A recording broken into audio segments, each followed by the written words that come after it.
Hopefully you enjoyed the video. Did everybody get to watch it? Hopefully. Oh, the boss man's up. What's up, boss? Sorry, I was in EFTP recalibration, and we of course those things never go on time; they go long. So I just left the room, but I'm here. I'm ready. No, it's a mark of the 22nd. We just have so much good stuff to say that meetings never seem to finish on time.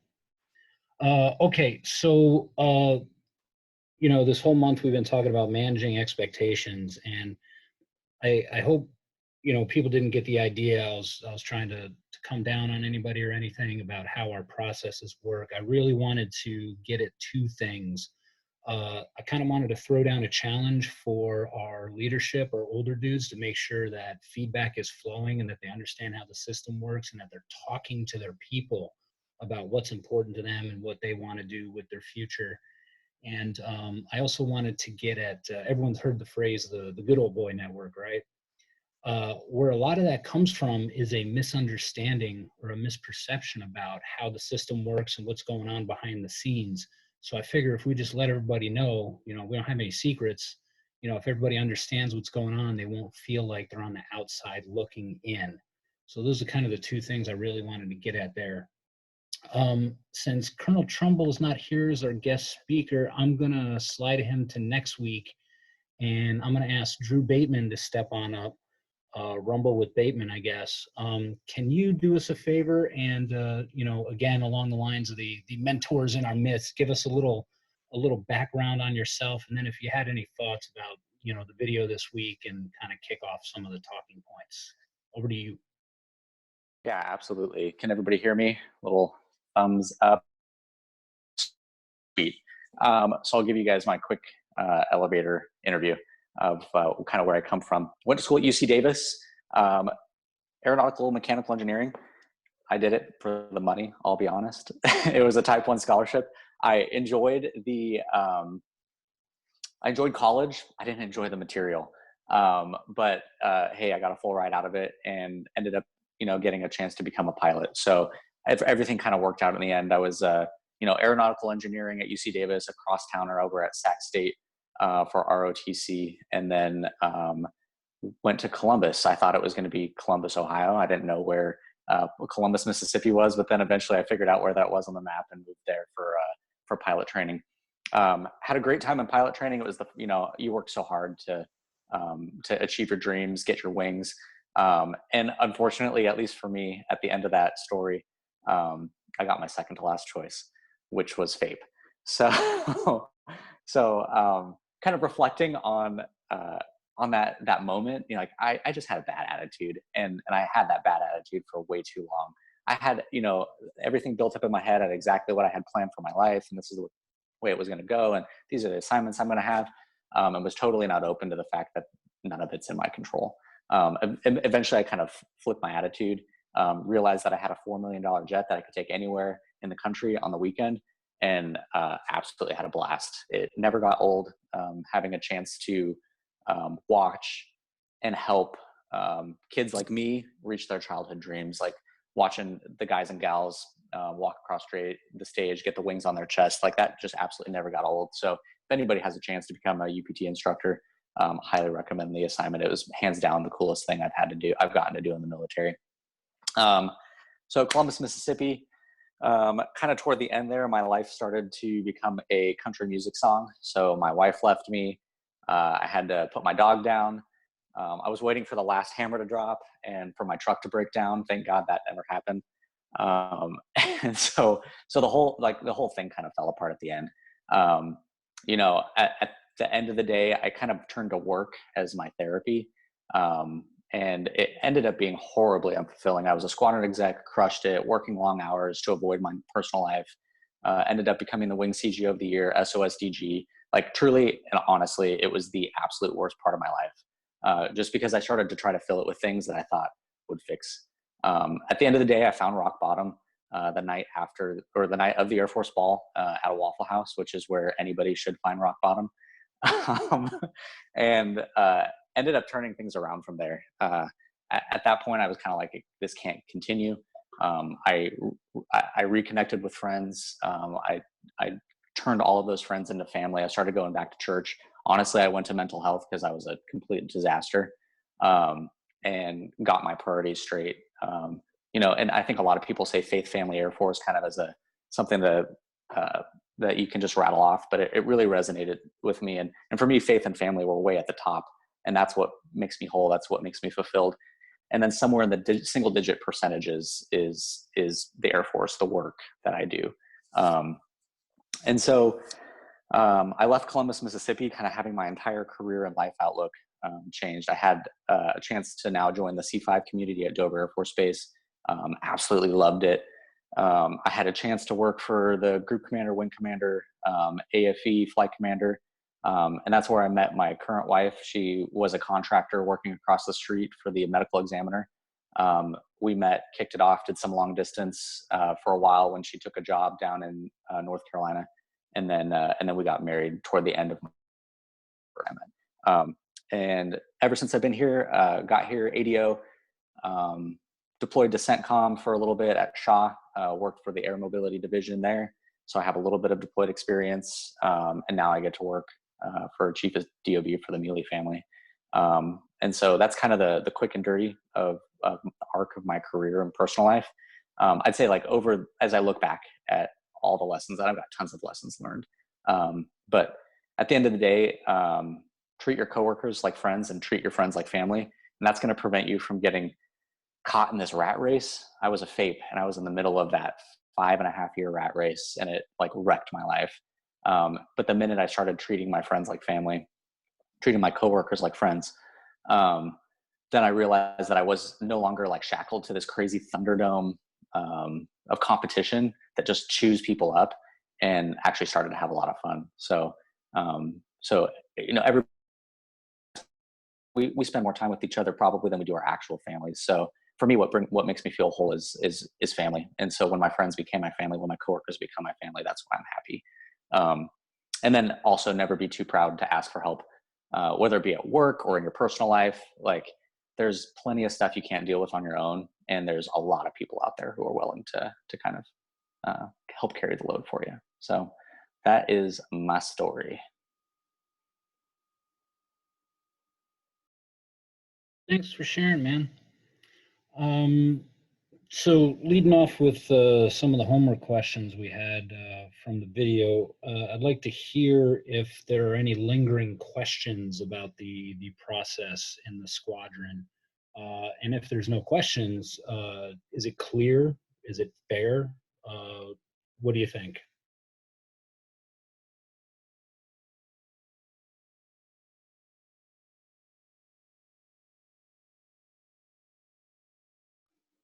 Well, the world is never fair.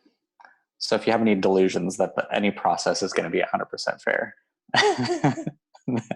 not. But also, I'd say like everything you talked about in the video, like if you're feeling like you're being marginalized or disadvantaged by something, like you're taking it way too personally. It's probably just because there's no missions on the board. That's probably why. That's my 2 bits on kind of what I was hearing.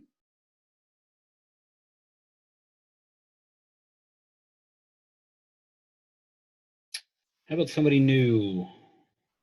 Lily, everything clear? You have any lingering questions? Hello.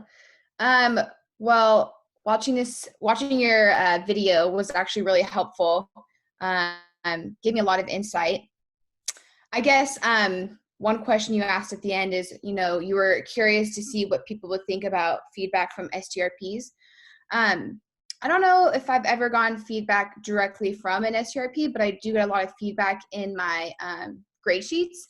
So that's why I've never sought out more feedback. But like, just how would one go about getting like STRP feedback, or like, is that something that we should expect? And like, when they come back from the STRP, like kind of expect for them to come straight to us kind of thing?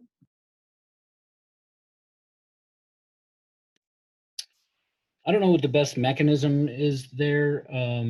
I I don't think it's one of those things that are advertised to everyone in the squadron as occurring as an event. But since most of the leadership is in instructional positions, at the conclusion of that, they should pass along that feedback either to you directly. So you work for a couple evaluators, so I know they're in those meetings. So you should be getting that feedback from there. If your supervisor is not an instructor or higher, they should be getting that feedback from those meetings and then passing it on to you. So possibly a little cumbersome. We'll work on making sure the communication flow happens. I did have another question. You also said in the STRPs everyone has talked about. Is it more so people with like important things coming up, or like you try to run down a list of everyone? So we kind of go down the list according to, more chatter is given per name based on who's coming closer to upgrades and whatnot. So, if you're a brand new person in transition flight, it's like, oh, they showed up here, they're 2 months into their 6 months, progressing, normally good. And then you start getting a little more fidelity when you start getting into, hey, this person's slated for PCO, they're in their LTMs, here's when it looks like they're gonna do their OME, here's how they're looking on hours and progression towards IP. So it's not a deep dive into every single person, but everyone's on those slides and everyone's being tracked progress wise. A little more discussion happens when we need to fine tune to work out dates and flow people in based on like slot availability and whatnot. Does that make sense? Yes, thank you. Any feedback from the instructors or boss? Yeah, Chewy, how do you see feedback going down from the TRPs? Yeah, sir. So typically when a person is discussed at length, I guess, especially coming up to an upgrade process, we'll always try to find that person and talk to them. I know typically prior to an upgrade, or not just prior, but some decent time beforehand, we'll give a giant list of all the people that are going up to a potential upgrade. So for instance, we had the latest PCO candidates. So we had a list of 5 potential candidates. We sent them all an email. We've talked to them through Slack and basically listed our expectations for them and kind of given them some feedback on what we expect of them going forward. And then when we talk about certain individuals that might have some issues, we'll try to get with them right away as soon as SRP is over and talk with them directly. So do you want me to get into more specifics, sir, or? Who is responsible for giving the feedback, would you say? If we had to put a belly button on it. Training flight, sir. Myself or Captain Loftus. Okay. Yeah. I mean, yes, there are other instructors in the room. If they happen to be your supervisor, well, I think they'll provide you feedback. But in my mind, I like to see training take on that responsibility, right? Because that's their bread and butter. Absolutely. And that's right. So the chief of training or the training flight commander, if you haven't gotten feedback, go find them and they'll definitely give you feedback out of a TRP. The TRP happens by what date every month? The 15th, that's just for the course buys. We typically get them on a Tuesday or Wednesday, the week of the 15th. Does that answer your question?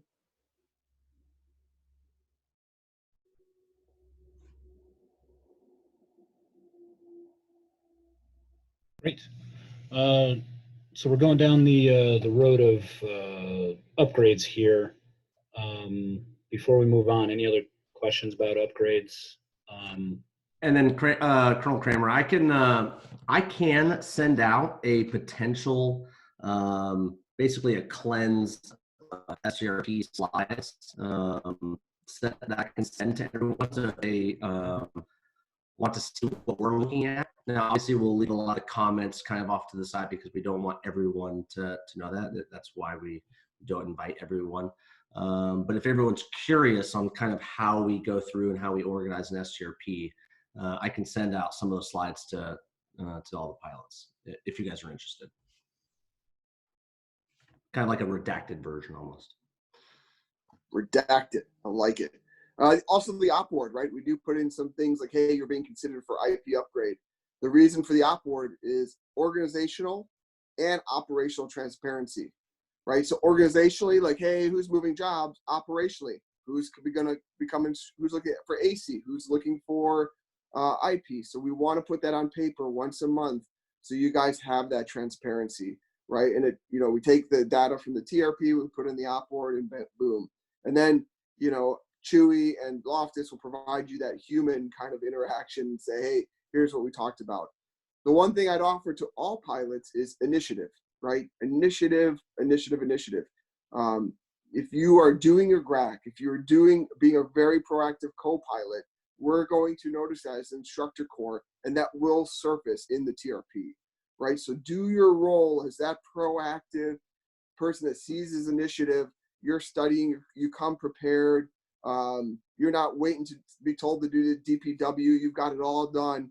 I mean, those are the intangibles of being kind of a younger aviator that will surface to us, and then we'll make you stand out in TRP.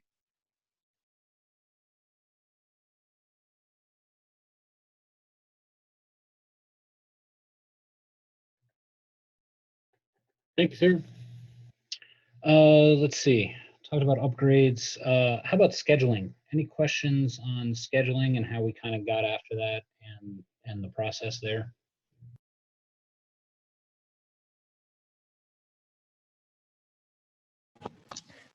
Hey, it's Heather. Can you hear me all right? Oh yeah. Hello. Oh, sorry. That sounds like I'm loud. I want to start by saying I think the squadron does a great job of trying to be as fair as possible, especially like you had mentioned, we have huge peaks and valleys of flying, obviously. But one thing that just wasn't mentioned for those of us who are attached or on loan, since we our flight commanders probably aren't part of the 22nd, should we be going straight to the schedulers to relay when our flying windows are and that sort of thing? I'd say definitely for the attached and on loan people. Basically, you guys call over, let us know what your fly window is, and that goes up on the board. And that's one of the first things they check when they're looking to schedule missions and whatnot. I think the biggest issue we've run into in the past with on loan and attached is just a lack of communication on their end. But yeah, you guys get priority because your time is limited. So as long as you're making those calls and getting on the board, you'll get the opportunity.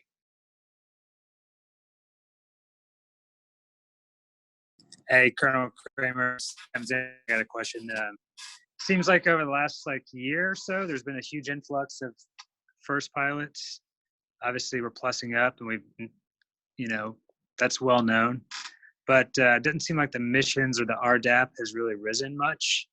So there's kind of a lot less flying to go around. Is the RDAP or the tails, are they going to go up substantially in the next couple of years?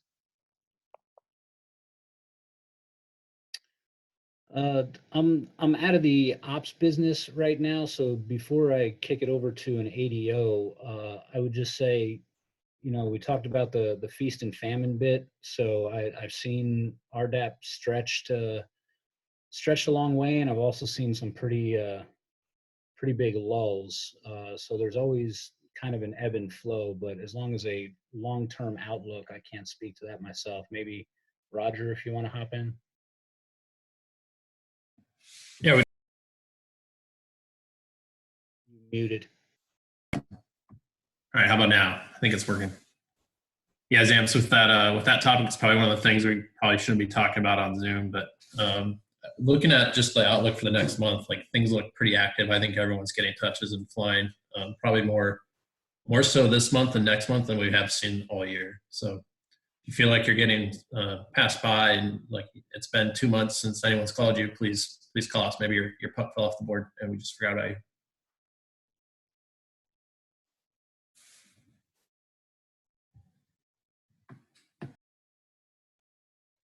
I love the hair, by the way. I think you've learned a secret I've known for years, which is you don't have to worry about going to the barber if you can do it yourself. So bald men unite.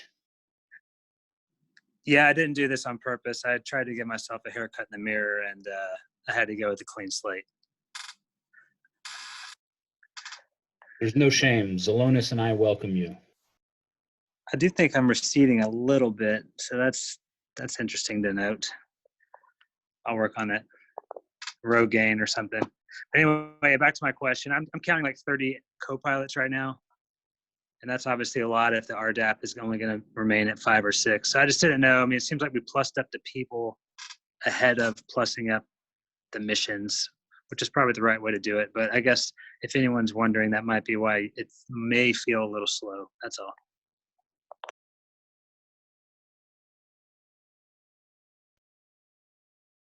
Yeah, there's no perfect balance. That's why just mentality wise, I want to make the point, like when things feel like they're slow, everyone gets real antsy, and then the flying kicks up and it's like, oh my God, we're flying so much. So it seems like it's never perfectly balanced. So the important thing for everyone to know is that we're trying our best to make sure everyone gets a fair hack, isn't forgotten about, and we're maximizing our people and our tails as best we can.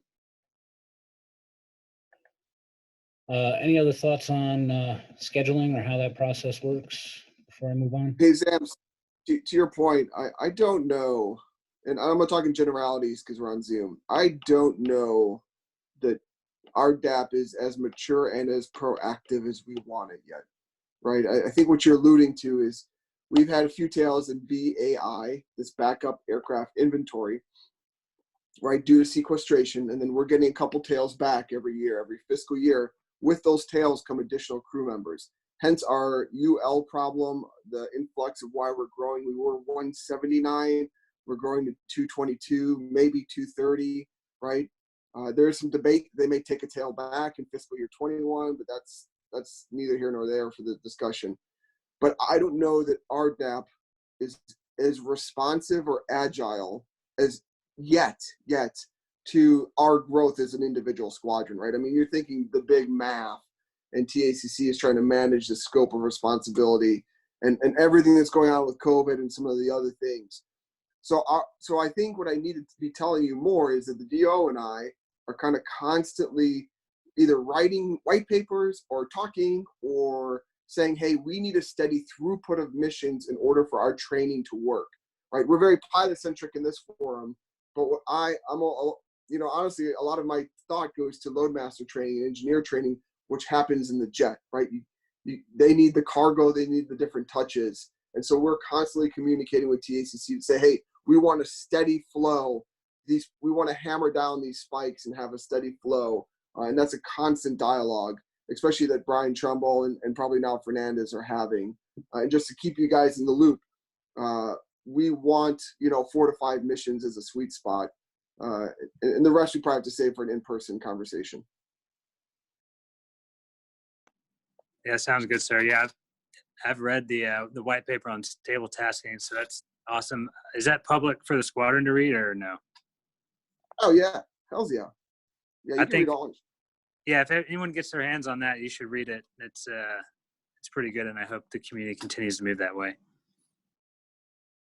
Yeah, we can send out our white paper. I mean, we have other thoughts like, the commander and DO don't count against taskings. I personally don't think flight commanders should count on our books against taskings, right? Now, that could be a scary proposition because people are like, oh, I want to fly, and I'm not saying you wouldn't fly, but the ability to say we're not tasked so flight commanders can lead. Because to lead, you have to be present sometimes, right? So if someone's having a crisis in your flight and then you're the last guy, right? Now you're sitting here and you have this dilemma. You're on the horns of a dilemma between taking care of your team, which I know most of us inherently want to do, and then doing your primary craft, right?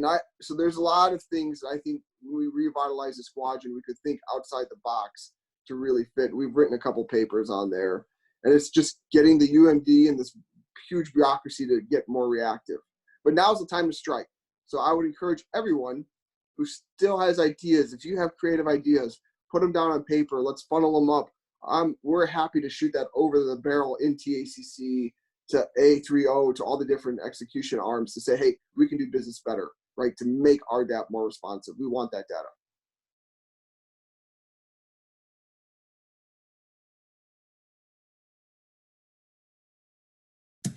Yes, something else, Paul, with that too. Like Trumbull and the commander had made pretty far headway on the stabilized taskings and doing all that. And then Iran happened and COVID, so all that stuff kind of went up in the smoke. So I feel like we're chasing our tail again a little bit, and then who knows how long it's going to take for things to calm down and become more stable again. But your guess is as good as mine. I definitely think one thing that's helped provide stability for both training and for members is the crew concept that we're doing right now. I mean, when you can kind of forecast out that, hey, I don't know exactly what day I'm going to leave, but I'm like number 7 in the hopper, and we're getting about this many missions per week. I mean, that's an idea that I think we should continue, because even if TACC can't provide stable taskings, I think us working these crews 2 weeks in advance certainly provides a lot of training stability for our squadron.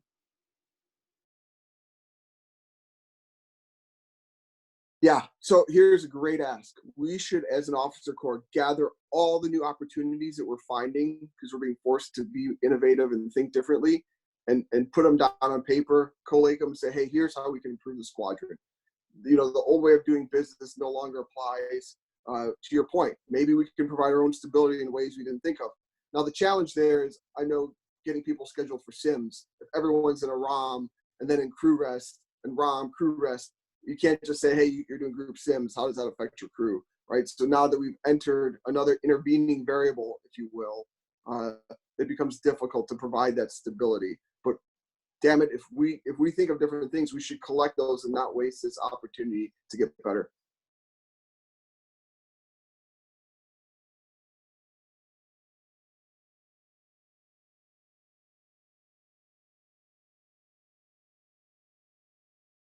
All good stuff on scheduling, and I think we blew a few people's minds. So you know, uh, later on, if somebody wants to talk about what RDAP is and how things are determined, we can get into that. What else were we going to talk about? We're going to talk about jobs as well. I am curious, is there a perception out there that certain jobs in the squadron are better or worse than other jobs? Anyone feel free to jump in. Yeah, this is Captain Jeffrey Launch. I just had one quick question on the scheduling portion. Um, I know that we're always talked to about taking charge of your training, and I think that a lot of us try to go to the scheduling desk just to see what's available so that we can get our training done. And I know we have to put our faith and our trust into the schedulers. And like me personally, I try to at least try to get on some flying event, be it a local or a sim a week. I mean, obviously when we're in normal operations, and then a mission a month. But when there's so many new first pilots, what would you say is like I guess the best COA for that, trying to get your training knocked out, because Fred doesn't always cooperate. Also, like on the local I went on Tuesday, I didn't even get a chance to fly. So, but I did get my taxi in. So, like, what would you say is a good method to keep up with your training and make sure you knock those out?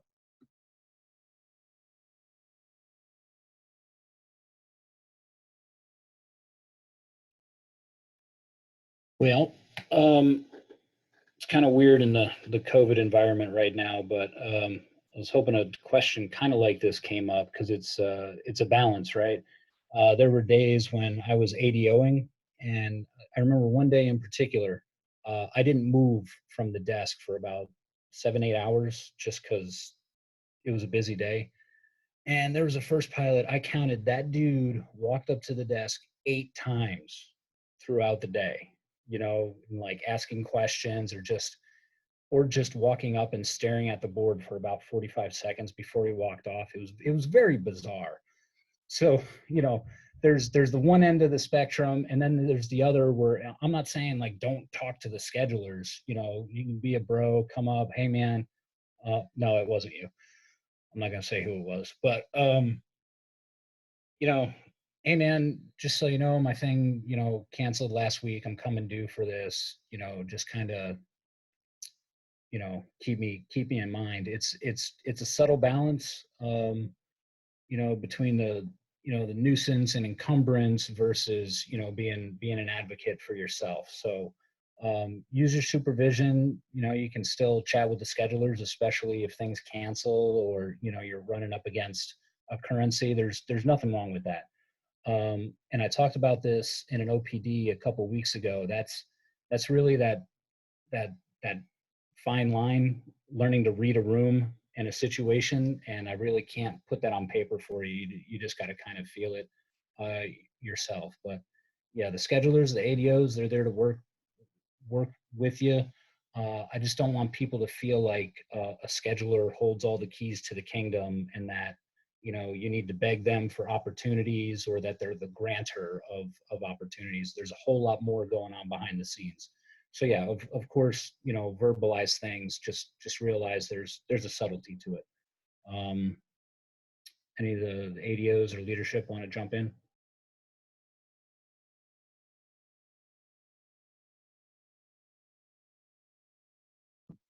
Training, do you have thoughts?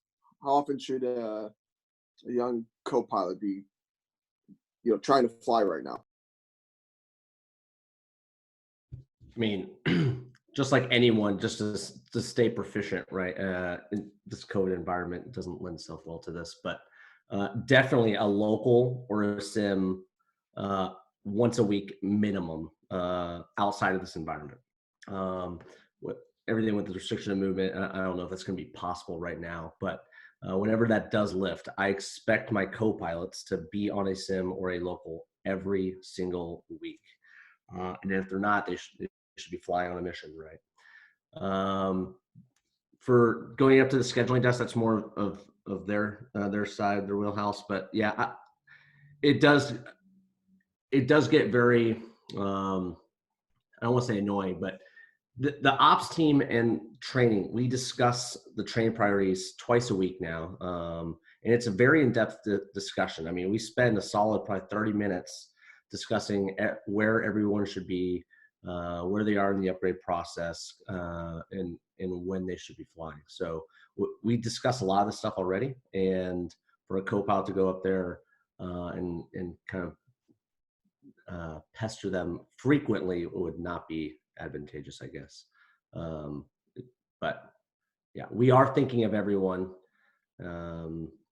Yeah. I'll hop into. I think in this environment right now, I would say you should be fighting for a sim or a local or a mission once a month. Like anything more than that, you're probably getting pretty lucky. But I think right now, like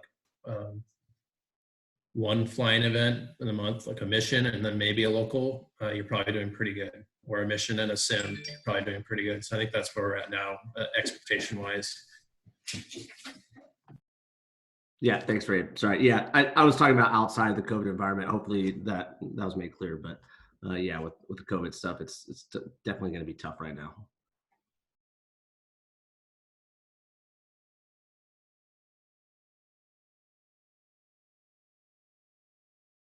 She got a question in the chat.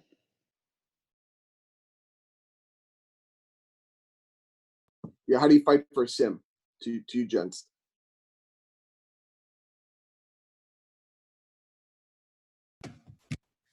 Did I say that? That was me. Yeah. I don't know. I guess don't fight. Just wait. Like if it goes a month and you haven't had a local or a sim, then come talk to training and let us know, because we're trying really hard to make it fair and get everyone an equal amount of touches. But sometimes it's just hard, and people may actually get left behind, and that's happened. So don't be afraid to be the greasy wheel. Just don't be the squeaky wheel. Just don't be the greasiest one. So a question on that, I guess I'm kind of straddling the world now between co-pilot and AC, but when we were co-pilots and talking to Ralph and other co-pilots about this, it seems like when you're not the training priority, it's impossible to get on a thing. Like obviously the training priority ones need the spots on the training events, so they take up all those. Do we save, is there like a spot on these flights each week for non-training priority people, just regular old people to get on these? Or when we have these lists of training priorities, they're naturally going to fill up all of the remaining spots? Yeah, I would say, at least from a co-pilot's perspective, there's not a lot of co-pilots that are necessarily the priority to fly as a co-pilot. And what I mean by that is there might be onesie twosies, right? Where there's a co-pilot about to begin an upgrade here soon. So we want to see him potentially go out on an LTM, right?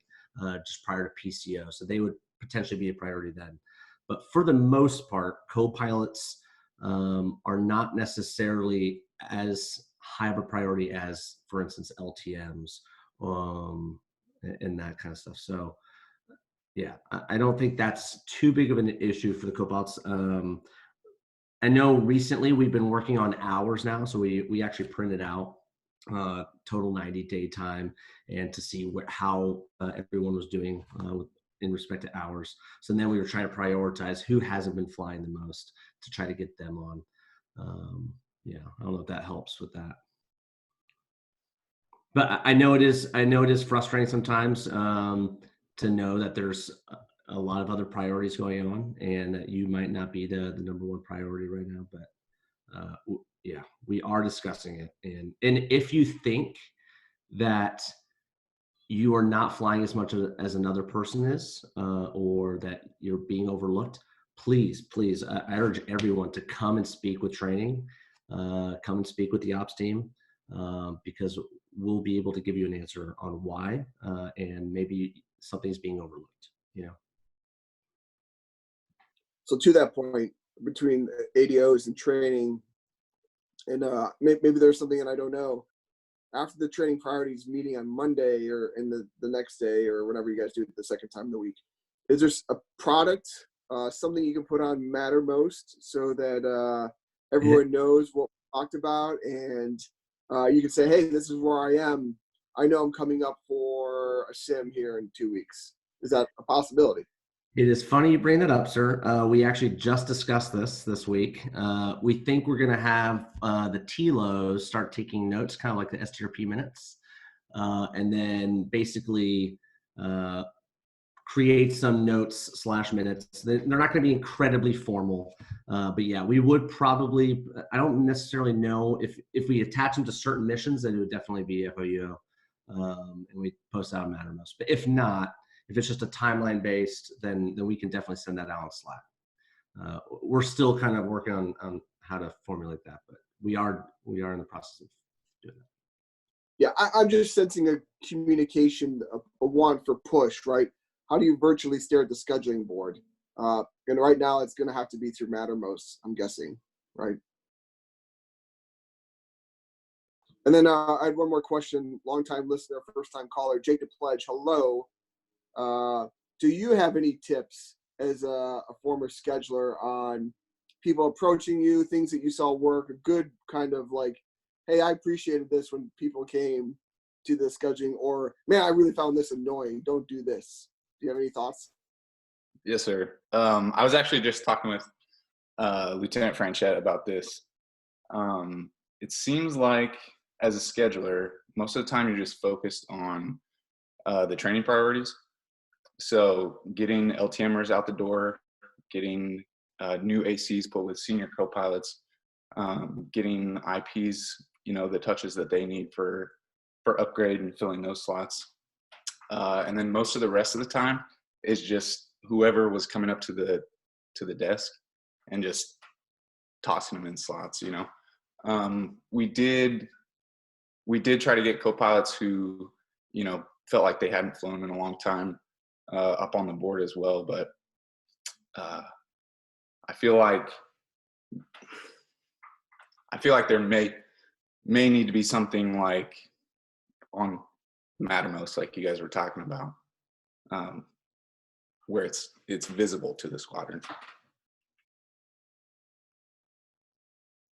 Cool. Very cool. All right, Cosmo, back to you, man.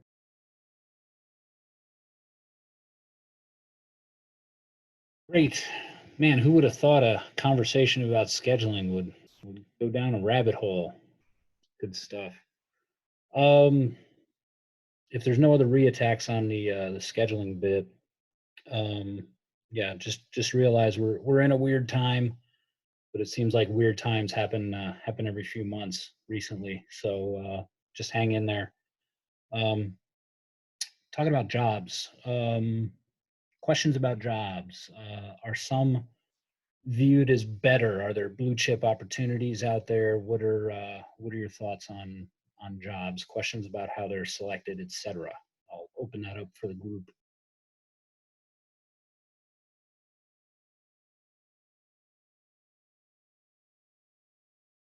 I'll take a stab if nobody else is. 100% there's some jobs that are better than other jobs. I'd say that's like two ways. There's some jobs that are better than other jobs because you want this job versus another job. Like I want my pilot job. I don't want my email job. So that in that regard, like one of them is way better than the other.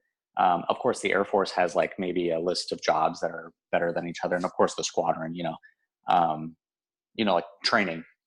You're going to put your heavy hitters in training because that right now is probably one of our biggest challenges for leaders, and you need really quality, hard-hitting leaders in those roles. Other places where you might want to assume more risk might be a less desirable job. And so I guess before I talk about like what job's better than another job, like above all else, you have to be credible in the jet. Like our community is way too small to succeed without being a credible pilot. And of course, like your hand skills are going to ebb and flow. Like when I'm a lieutenant and flying all the time, my hands are great.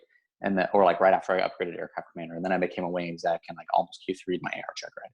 So like your hand skills are going to ebb and flow, but realize like that arc over your career, like you have to be credible in the jet. Our community is way too small. It's hard to be a leader if people don't respect you in the airplane. So I'd say to like the lieutenants, like that's your number one job is like become a pro in the jet. Lieutenants, young captains. But then after that, like, I mean, kind of go with the flow, bloom where you're planted. I know like I had my whole career mapped out when I was like a lieutenant, and then the whole thing like fell apart. But honestly, for the best, you never know what opportunities are going to come your way. Like I was just walking down the hallway, and then past the squadron commander, and we didn't even have a mentorship moment or anything. He just said, "Hey, you're the next wing exec." And, I didn't get to discuss that at all. But I said yes. At the end of the day, if your leadership thinks that you're a good fit for a job, say yes to that opportunity. And then afterwards, you'll kind of start to realize that, hey, maybe this was a really good broadening opportunity for me, or maybe I was getting way too flying centric with my career development and I needed, just a little push from my leadership on the outside. But again, I'll also go back is if you're miserable in a job, it's probably because you're focusing on the wrong things. Like you're making yourself miserable. Like find the things in the job that you love and grow there. But yeah, I think it's twofold. Some jobs are better than other jobs. One of it's because attitude, and another part of it is because, the Air Force values certain things, like, and those leadership opportunities are given to individuals.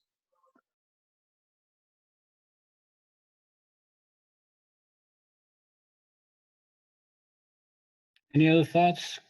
Caleb, you had a note in the chat there. What do you think about?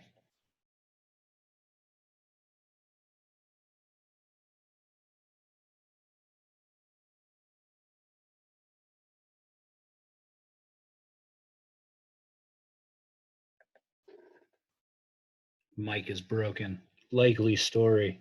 All right, so let's see. So if I could, sir, comment on that, I guess. I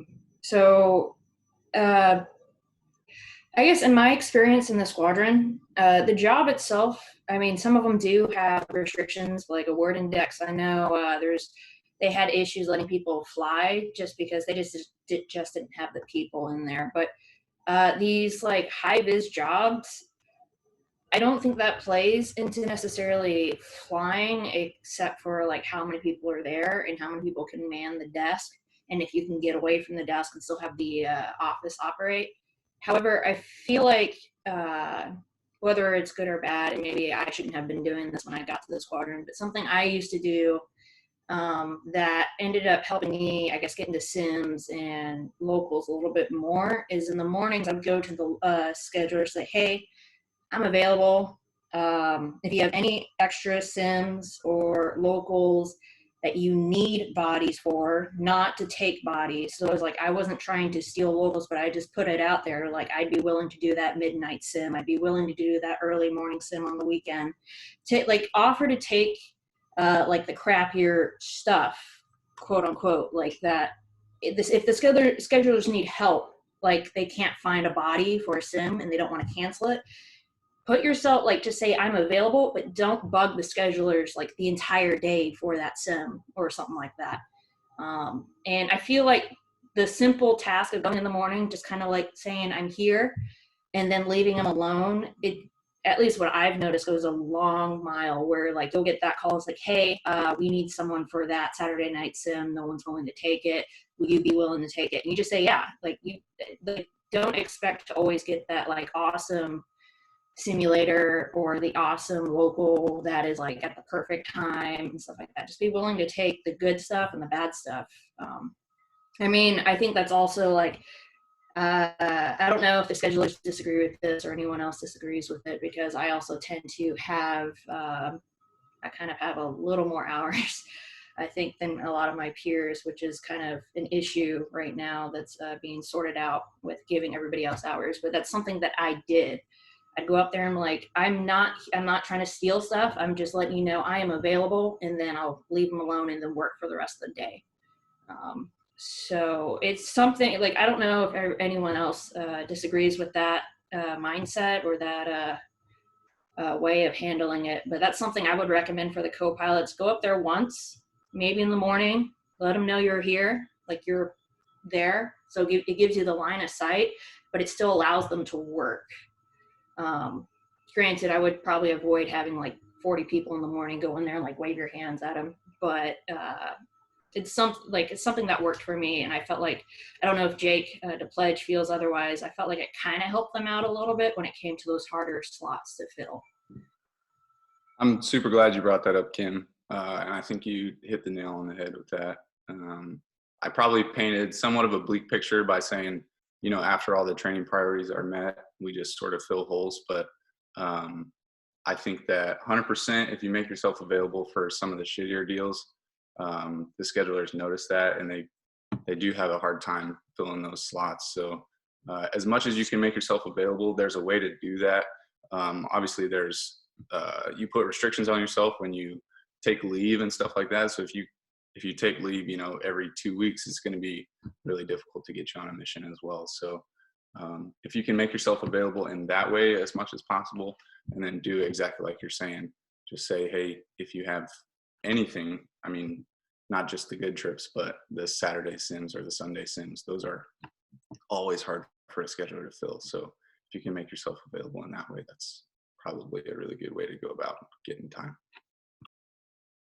Circling back a little to Caleb's question about who gets to go on more trips, I think it probably depends just on who you happen to be seeing around the office, and it's also going to be depending on when you're seeing them, right? So like you brought up awards and decks, and 1 to 2 weeks before quarterly awards are due up to the group, none of them are going to go on trips because they're all needed, all hands on deck, right? They're getting their job done. But right after they turn those quarterly awards up to the group, they're all going to be out of the office because there's no need for them for, you know, a couple of weeks until the next sort of big award spins up. So you're going to kind of see that ebb and flow. I think in every single job, they're going to have like training, like towards the end of the year, they're going to be absolutely swamped trying to get the, you know, who's going non-current and stuff like that. So they're really going to need to be around. Whereas right after the first of the year, when all that stuff got handled, like they may release a few more folks to go on their trip. So almost every job that you look at has a backup. Like the commander is backed up by the DO. The DO can cover the entire squadron for a whole trip. The DO can be covered by the ADO. So whatever job you're looking at, there's somebody else that can cover that for you while you're on a trip.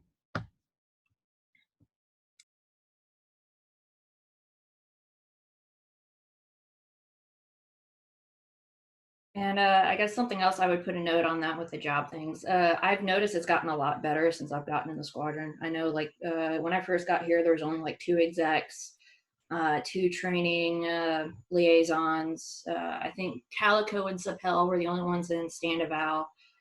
So like I've noticed it's gotten a lot better with manning. Like they're putting more people into job positions that are allowing people to go on trips more. So it's not necessarily like Hale put, there are certain times where like jobs are just swamped. Like as she mentioned, the end of the year for training, that's the only one I have experience with, is we get a little swamped with getting NMRs and trying to figure out how to prevent people from going NMR.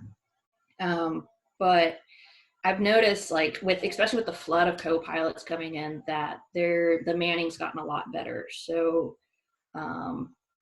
I think people are going to be able to go out more, at least like in training, we can go out more because we could until Leighton left us. But we have another training liaison officer coming in, but with like 3 training liaison officers, it makes it easier for our office to get out. And I think that's what leadership, if I'm wrong, but I just go ahead and correct me. But I've just noticed, at least in my point of view, I've noticed offices have been able to let people go on trips a little bit more because they're able to trade out individuals.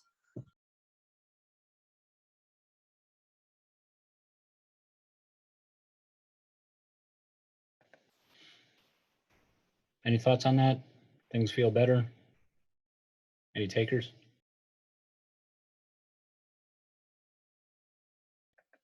Okay. Yeah, Kim, thanks for all that. Especially at the scheduling desk, there is kind of like a hive mind, even though there's, 5 ADOs, a bunch of schedulers, but you do build what I like to call karmic currency. So yeah, taking some deals, it does balance out. I talked at the very end of the video about reputation. I mean, that's where you build it, is not getting the high priority job and excelling there. It's all the underlying stuff, the indications of character that build and lead to that. So I one thing I noticed, one thing I love about this squadron is we have a lot of freedom of movement. It's a big boy, big girl program. You can kind of take care of what you need to take care of, which is awesome. But realize if you're not contributing, if you're not being present, I was always shocked about how many people aren't in the office, even when they're not on missions. So if you're not using some of that time to your advantage, you're going to miss out compared to some of your peers, maybe who do show up and put in the hours. And I've seen some comments on some surveys and feedback, like, I come in to show face, but there's nothing to do, so I just leave. Like, I don't buy that. There's always stuff to do.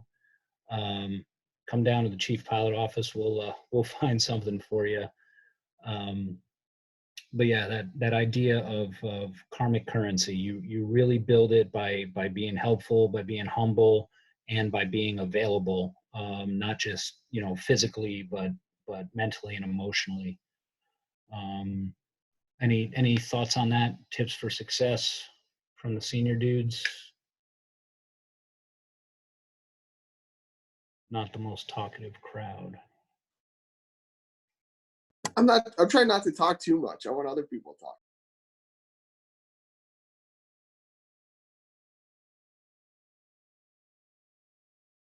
Pick me. Just going back to Caleb's question or statement, kind of. Just to be honest, there definitely are jobs where you will fly or have opportunities to fly a lot more, and jobs that you have the opportunity to fly a lot less. And then also there's, the sort of jobs where they're like marked off on that ribbon chart, like exec, that sort of thing, just to see like how it is to operate under a commander, which is a great job to have, so that you can learn from commanders and see all the things that they deal with on a day-to-day basis, because it's crazy. But just to be honest, I mean, yes, you always have people to back you up and whatnot, but there are absolutely jobs where you're going to be restricted from flying a lot more than other ones, especially as new FP. Hopefully you're taking advantage of this time now, since you're probably in a job where you're able to fly more than you ever will again. Yeah, the irony of it is, it's like, you want a decent job, but you also want to fly a bunch. And then when you're about a mid to senior captain, it's like the switch gets flipped, and you end up like, say, Colonel Pollock. You wake up one day and you're like, man, I wish I could go fly. but but you just have all these other responsibilities, and I'm sure some of the flight commanders would echo that. Like one day they just woke up and it was like, dude, I can't get out like I used to. So when things, it's a good position to be in, to be fighting to fly, for availability, as opposed to being kind of pegged down by office responsibilities. Just throwing that out there. Any other thoughts on jobs, things you've seen, Drew? Um, I'll just kind of touch on what you just mentioned. There's like there's always going to be competing demands, and I think that's going to create like a healthy friction. And just because there's friction between your jobs isn't a bad thing. You just have to acknowledge that it's always there, and then do your best to prioritize appropriately. Like people have mentioned before, like awards and decks. Like there's a moment for them to like hump it, get their job done, and like be amazing. And then there might be a little lull where everybody can like, no longer sense those competing demands between I want to fly and I don't want to man the desk, and then you get to go out and fly. And so no matter where you are in your Air Force career, I've mentioned this before, like you're never going to find balance. You're going to find a lot of friction. That's totally normal and healthy. Honestly, it'll just kind of help you, that friction sort of drives you to create what's your priority. Of course, your commander sometimes also creates your priorities for you. If you're a flight commander, your number one job is to lead. And fortunately, as the way we develop AMC pilots is like, you won't be given that opportunity to be a flight commander until you've reached some major milestones in your aviation career. So hopefully, the Air Force isn't asking you to do too many things all at the same time. But now that I say those words, I know that that's always the case, is you're always going to be asked to do too many things all the time.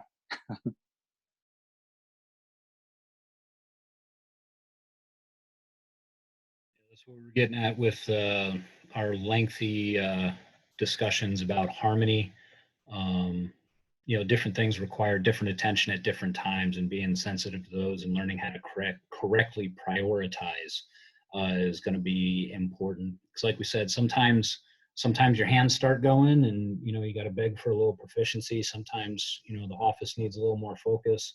And sometimes, if you're lucky enough, you do have an opportunity to kind of let the office work slide.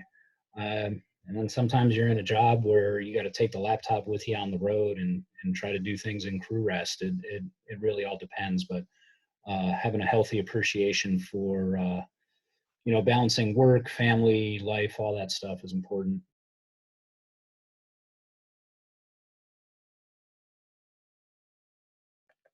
I just got delivered a package. This is the boss's going away gift. I am so excited.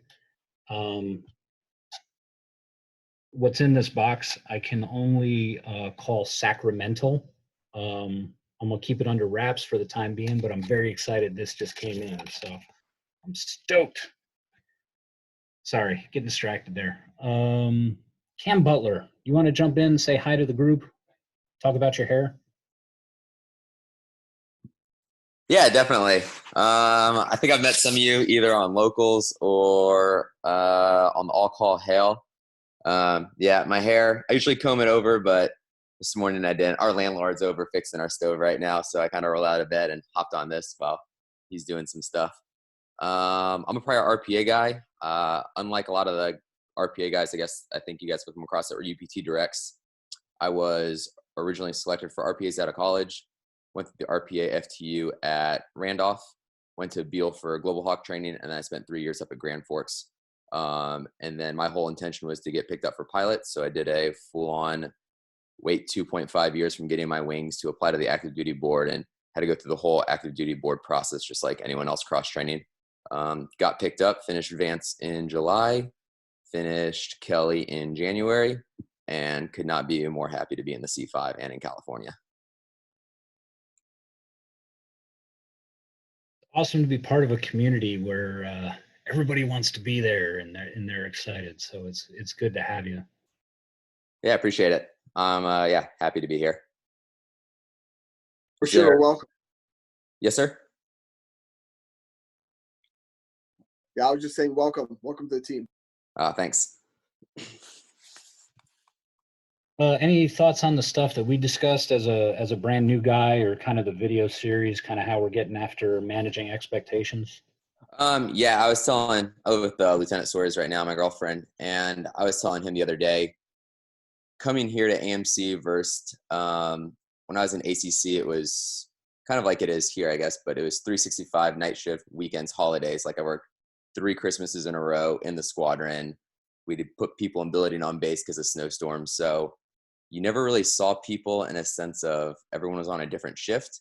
And just being here the 2 months that I've been here, so the amount of ownership the squadron takes on development for young officers is night and day difference from my other squadron. Like there was no top-down leadership direction for young guys to talk about career development or talk about mentoring or talk about, hey, I want to get to this point. What are X, Y, and Z steps I need to get from here to there? What avenues are open for me? Why do I need to know what my PERS is or my SURF or anything like that? It was all just who you were on a crew with, who you were on a shift with, and who was willing to kind of like take you under their wing or not. And so you saw a lot of lieutenants just kind of get buried in nights, disappear from all leadership for 7, 8 months at a time, never see anyone. And then, I mean, they kind of just got shoved in the corner in weird jobs and their OPR suffered. And yeah, coming from that environment to this, where even through all this COVID, we're taking an active stance on developing young people and keeping them in the loop on where they can go from here. For me, it's just very, very refreshing.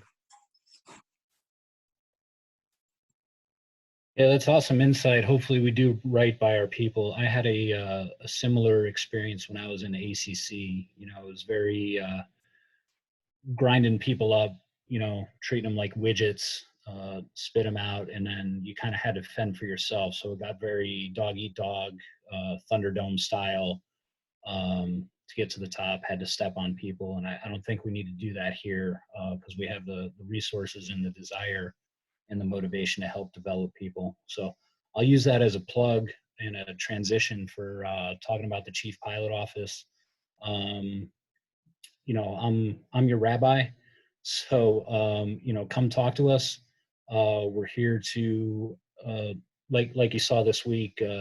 Asper put out the list of the PSDMs. Hopefully, everyone found that informative. We are very receptive to your questions and your feedback, and we want to equip you with any of the tools you need to succeed. If we don't have the answer, I admit it. I'm kind of getting new to the personnel game in this chief pilot role, but I know some people. So if I don't have the answer, I will find you the person who does. So please keep funneling feedback to us. We're at the hour mark here. So just to wrap up, you know, thanks for all the feedback on this. Thanks for watching the videos. I'll keep making them as long as you, you know, people enjoy them. Next week is going to be the capstone for the month about managing expectations. We're going to talk about how to take care of others and yourself. So we're going to have a little bit touching on servant leadership and why leadership is important and relates to expectations. And this is going to kind of lead us into next month's series, which is going to be about enlisted perspectives. Because I think that's kind of a blind spot for us. So we're going to talk to the seniors. We're going to talk to, you know, different crew positions, about learn about what they see and how they interpret officership. And then at the end of next week's video, we're also it's gonna be an opportunity for some of the older people to be like, here are things I wish I knew when I was younger. You know, so we're going to talk about, you know, logbooks and how to compile data and what that can do for you and make your life easier in the future. So that's kind of a peek on what we're getting at there. And that's pretty much all I have. I'm gonna stay back and chat with anyone else who wants to talk about anything. I just don't want you to feel like you have to sit on here the whole time. So that's about it, unless anyone has any reattacks or saved rounds for the OPD. We miss you, Heather. I don't have anything for the OTV, but shameless Oh. advertisement. Yeah, I got a question for you. Trivia night. How is trivia night gonna work? Because I think the old dudes, we totally want to own everybody because we actually remember the 80s, but we want to make sure like practically we know how to organize our team and everything. So basically, Sergeant Thrash is creating the question bank, and talking to him, he's kind of like reaching around and basically taking a variety of songs and genres. So it's not just going to be rock or pop. It's going to be a genre or a variety of genres of popular songs of that era, so 80s, 90s, and 2000s. And as of right now, it should be approximately equal, like for each decade. So it's about 20 to 22 minutes, more like 22 minutes per decade. So it might go over an hour, just for everybody's essay. But yeah, no, it should be equal for each decade, and it should be a variety of genres. So I would definitely not recommend having people who are only rockers or rappers or pop people. I definitely try to get a variety of people who listen to music, and not just the ages, but also for the different genres. But shamelessly plugging here, I don't know if you probably noticed my background, but yeah, it's going to be at 6 p.m. tomorrow, local time, and the link will be sent out at 5:30. I've finally got the flyer done. I had to redo it a few times, so it should definitely be coming out here very soon. But generally, it's going to be on Zoom. I'll send out the link at 5:30 on Slack, Discord, and there will be one by email if anyone does not have access to those. Just send me their email.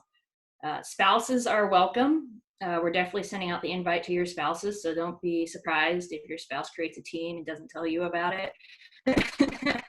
And it is kid friendly for what I've understood from Sergeant Thrash. Sergeant Thash. He told me it is kid friendly. So to my knowledge, there shouldn't be anything vulgar in the lyrics. But it is going to be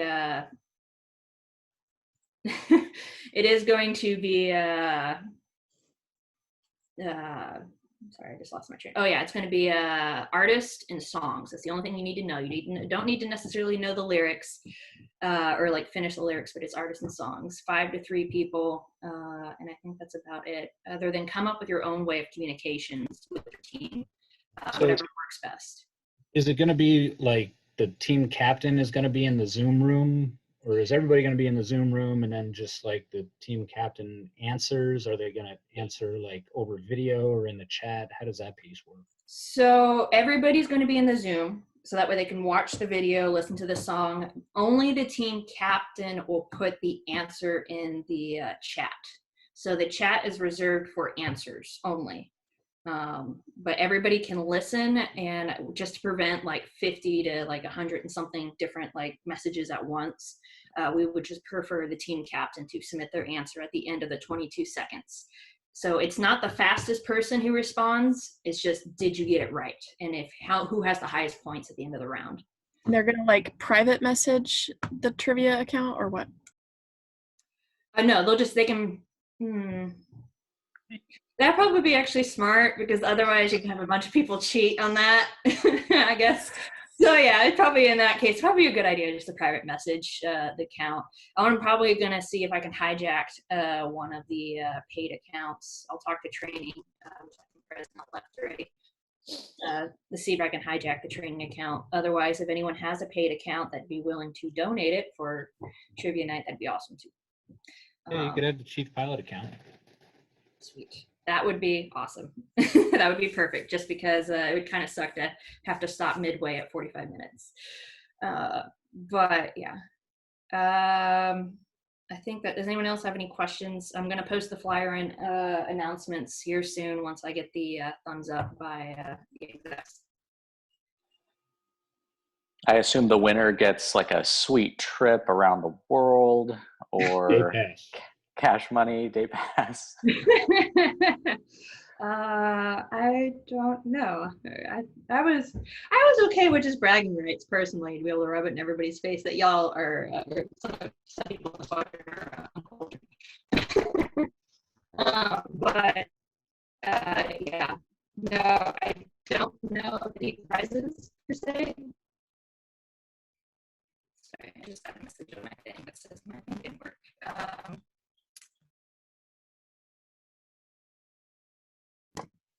If you have good ideas, let me know. I'm willing to entertain anything. Yes, sir. There was something else I wanted to say, but now I forgot.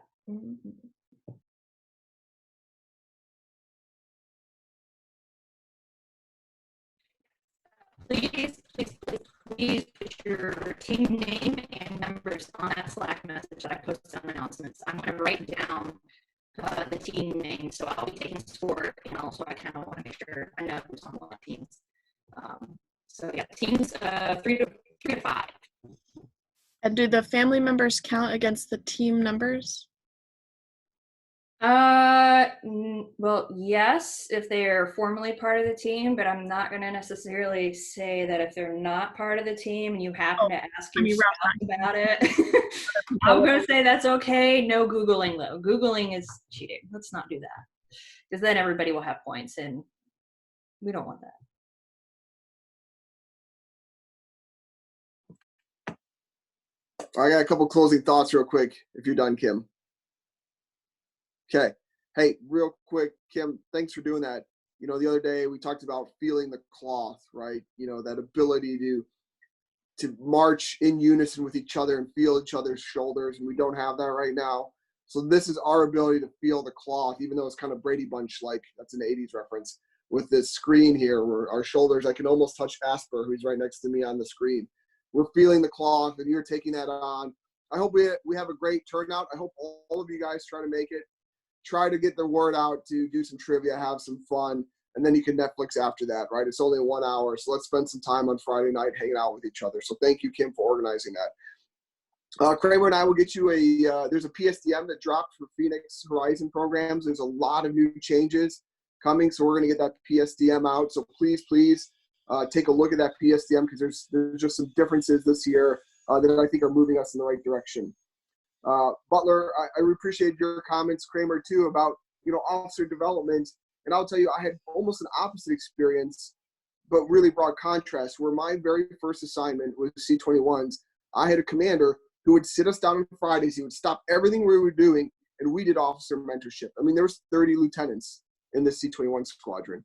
And he said, this is super important. He had a gold tooth because he lost it in hockey, kind of a gruff guy, bald head too, by the way. Marty Ref, love the guy, still keep in touch with him. I want to emulate that, right? And that ability, that feeling to sit down with the officers and say, hey, this stuff matters. We'd pour scotch, we'd have a beer, we'd have sparkling water. I don't know if people drank it back then, but you know my point. Like, it was about hanging with each other and just talking about topics that we will care and talk about. And I think that's vital. So thank you guys for taking this seriously. It means the world to me that we can bring the officers together, even in the Brady Bunch style here on the screen, and hang out. So thanks for doing that. And then thanks. Lastly, I just want to say thanks, Drew Bateman and Cosmo. Drew, thanks for opening up, sharing your story, and showing a little bit of vulnerability. I really admire you as a leader, and I learn a lot from you personally every day. So I think that the team really responds to that, and I just want to say thanks for doing that. I appreciate it. And Cosmo, man, you're crushing it with OPD, and I know you got the assistant to the chief pilot there next to you to help you, but you guys are really taking this to the next level. I know it takes a lot of time, effort, and you could very easily say, we're not doing this. Let's not do this right now. But I mean, look at the results. So thank you guys for doing that. And that's all I had to close. So thanks, guys. Thanks, boss. I'm gonna hang back for a while as people check off, in case you just want to talk. I miss people, so open to chatting if you have any questions about any of the stuff we've talked about this month, or just in general. I'll sit here awkwardly until everyone's little squares disappear, and then I'll go on about my day. Not that anybody needs to stay here, but I just want to point out the name that you guys don't recognize of Jack Dargle. He's probably the Air Force's newest second lieutenant. He just got here from the academy a couple days ago as part of the 6-foot spacing commencement ceremony and everything. So he just got here. Seems like a good dude, but he's still in processing. So keep your grubby hands off of my new LT, please.